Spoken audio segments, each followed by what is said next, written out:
கர்த்தருடைய பிரசனாத்து மைமூண்டதாக ஆண்டவர் கிருபையாக வாக்குத்தத்த வசனங்களை நிறைவேற்றி தந்தார். ஹெச்ஏபியின் வசனத்தை நினைச்சிருக்காரு, நிறைவேற்றிருக்காரு. விசேஷமாக அடிக்கடி சென்னை ஊழியத்துக்கு ஜோயல் கூட நான் போவேன்.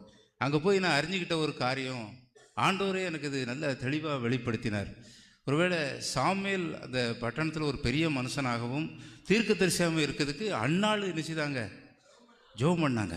அப்படி அந்த ஆட்களுக்கு நான் சொன்னேன், அன்னாள் என்ன செய்தா, ஜோம் பண்ணா அந்த வீட்டில் தீர்க்கதரிசி. நான் அந்த ஆளுக்கு சொன்னேன், இப்போ எனக்கு என் தாய் தோப்பன் எனக்கு ஜோமே என்ன செய்யலை, புறவு மசலை. அவன் ஒரு நாள் கூட எனக்கு என்ன செய்யலை, இயேசுவை குறித்து கூட சொல்லலை. ஆனால் நான் இன்னைக்கு இப்படி ஒரு ஊழியத்தில் இப்படிலாம் இருக்கும்னு சொன்னால் எனக்கு அண்ணனும் அக்காவும் என்ன செய்யிருக்காங்க, ஜோம் பண்ணி. சென்னையிலையும் சொன்னேன் எல்லாத்துட்டையும், உங்களுக்காக சுரண்டையில் ஒரு தாய் தோப்பை என்ன செய்யிருக்காங்க, ஜோம் பண்ணிக்கிட்டு இருக்காங்க. ஜோம் பண்ண போய் தான் அன்றைக்கி நாங்கள் கிறிஸ்துவ குடும்பம், என் 4 மருமகன் 4 மகா பேரம்பிள்ளையெல்லாம் இன்றைக்கி ஆண்டோருக்குள்ளே என்ன செய்தோம் இருக்கும். கர்த்தர் பெரிய பெருக்கத்தை என்ன செய்யிருக்காரு, தந்திருக்காருன்னு சொல்லி சென்னை மக்களுக்கு சொல்ல கர்த்தர் உதவி செய்தார். அல்லேலூயா.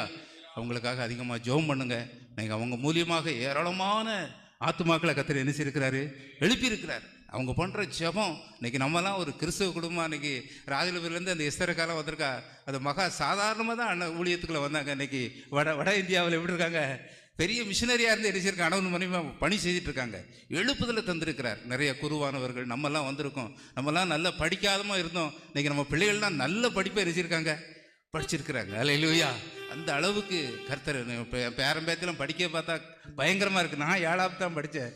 குடும்பம் ஷல்லுன்னு கடிச்சிது வேலைக்கு போயிட்டுருக்க பார்க்கும்போது கர்த்தர் அவங்க பண்ணுற ஜெபம் நம்மளுக்கு இன்றைக்கி நல்ல ஒரு பலனை பூஸ்டை என்ன செய்யிருக்காரு, தந்திருக்காரு. எங்கனாலும் கொண்டு விட்டு என்ன செய்யலாம், ஜெபம் பண்ணலாம், எங்கனாலும் செய்து கொடுக்கலாம், எங்கனாலும் ஊழியத்துக்கு போகக்கூடிய அளவுக்கு ஒரு உன்னதமான பலத்தை என்ன செய்யிருக்காரு, தந்திருக்காரு. ஜோயல் பெங்களூர்லாம் அன்னைக்கு கூப்பிட்டு போனாங்க, ரொம்ப சந்தோஷமாக இருந்தது. அல்லேலூயா.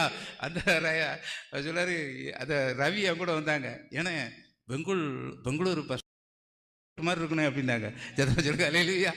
அது உள்ள நின்று அந்த ஊழியங்களெல்லாம் முடிச்சுட்டு வர ஆத்துமாக்களை பார்க்கும்போது சந்தோஷமாக இருக்குது. அல்லேலூயா. கர்த்தர் தாமே இந்த சாட்சியை ஆசீர்வதிப்பார்.